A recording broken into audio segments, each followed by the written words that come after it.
Hello guys, आज अपन जिस topic पे बात करने जा रहे हैं वो टॉपिक है एग्रीमेंट। रियल एस्टेट में एग्रीमेंट एक बहुत इंपॉर्टेंट डॉक्यूमेंट होता है। होने को तो एग्रीमेंट हर फील्ड में चलता है, लेकिन इस फील्ड में कुछ ज्यादा ही मोस्ट इंपॉर्टेंट डॉक्यूमेंट होता है एग्रीमेंट। अगर अपन कोई भी प्रॉपर्टी अगर अपन परचेज कर रहे हैं तो उसका एग्रीमेंट बनाना बहुत जरूरी है।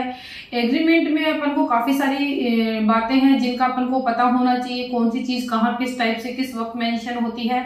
तो एग्रीमेंट में कौन से पॉइंट्स को ध्यान में रखना चाहिए, उन पॉइंट्स पे अपन डिस्कशन करते हैं। सबसे पहले एग्रीमेंट में उस प्लॉट की लोकेशन मेंशन होनी चाहिए कि अपन कौन से एरिया में प्लॉट ले रहे हैं।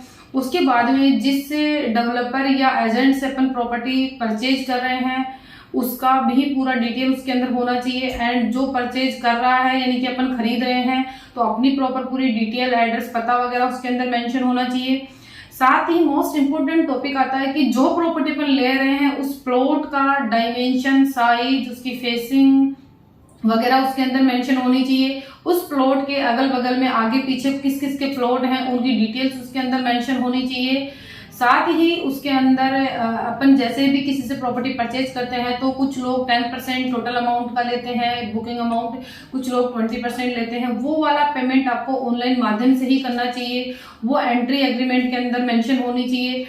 प्लॉट का टोटल अमाउंट क्या बन रहा है वो अमाउंट उसके अंदर मेंशन होना चाहिए। और जो आपने डाउन पेमेंट दिया है उसके अलावा जो रिमेनिंग पेमेंट है वो उसके अंदर मेंशन होना चाहिए। और यहाँ पे सेलर बायर दोनों के सिग्नेचर इसके अंदर प्रॉपर अपडेट होने चाहिए। इन सारी चीजों का ध्यान रखते हुए आप एग्रीमेंट बनाएं।